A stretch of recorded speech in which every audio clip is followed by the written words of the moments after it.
పథకాలని రేపు పూర్తి చేయబోతా ఉన్నాం.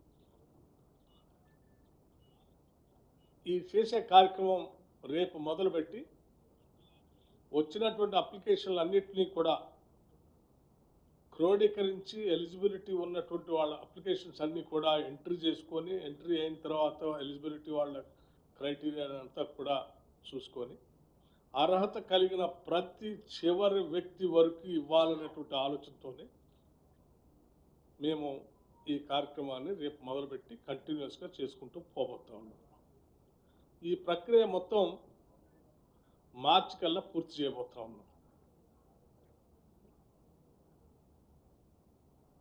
ఈ ప్రక్రియ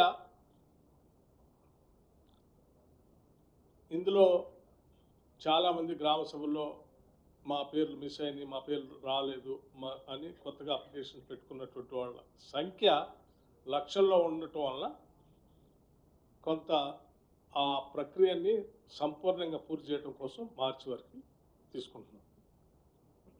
రాష్ట్ర ప్రజలందరికీ చెప్పేది ఏంటంటే ఈ ప్రక్రియలో ఏ ఒక్కళ్ళు కూడా మిగిలిపోరు.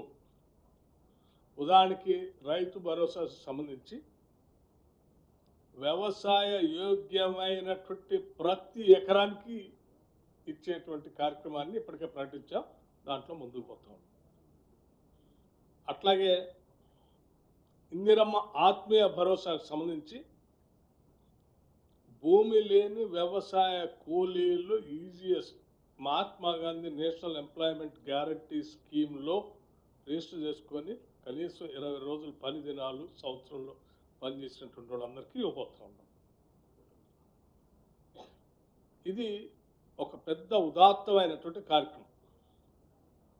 ఇంత ఉన్నతమైనటువంటి కార్యక్రమాన్ని ఈరోజు మీ అందరి ముందు సంతోషంగా ప్రకటించడానికి ప్రత్యేకంగా ఈ ప్రత్యేక పత్రికా సమావేశాన్ని ఏర్పాటు చేశాం. ఈ ఆనందాన్ని రాష్ట్ర ప్రజలందరితో కూడా పంచుకోవాలని, ఇందిరమ్మ రాజ్యంగా, సంక్షేమ రాజ్యంగా, ప్రజాప్రభుత్వంగా మేమంతా భావించి ముందుకు పోతా ఉన్నాం. దయచేసి దీన్ని విరివిగా పెద్ద ఎత్తున రాష్ట్ర ప్రజలందరికీ చేరే విధంగా మీరు ప్రచురించవలసిందిగా, ప్రజలకు చూపించవలసిందిగా విజ్ఞప్తి చేస్తా ఉన్నాం.